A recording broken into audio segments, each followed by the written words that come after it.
Yun ang importante, feasibility study, yung inutos ni Secretary Singson, parang malaman natin kung ano yung scope of work na gagawin.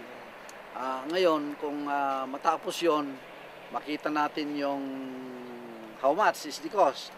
Kaya yung kung naman advocacy ng President Pinoy, PPP, Public-Private Partnership ito.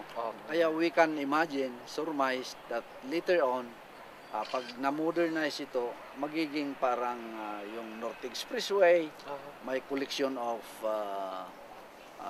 toll fee. Pero ang aming kay Congressman Kusalan, lahat yung mga nandyan sa loob ng Kinon Road na communities, barangays, libre lahat ng paggamit ng Kinon. Walang bayad. Yung magbabayad sino? Magbabayad yung mga turista.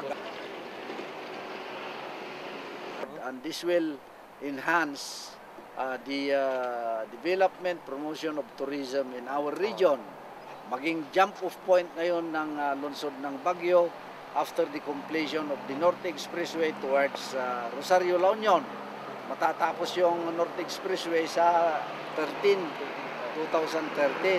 By 2013, kung naumpisan na ito towards Baguio, jump off point ito towards the Cordillera provinces naman, ang Baguio, including that of the Blist. Yung Blist natin, we have Baguio, La Trinidad, Tutugon, Sablan, Tuba, and Tublay. Kung ma-develop natin ito, combine, magiging maganda ang lakad ng ating mga turista going to the different provinces up to the rice terraces area.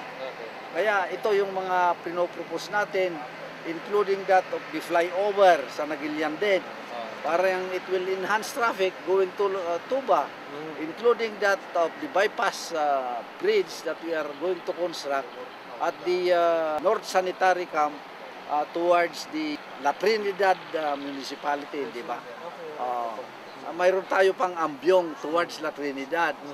Kaya ito, pag tipon-tipunin natin lahat, that is the total development and master plan of the total concept of the development of the Northern Luzon area.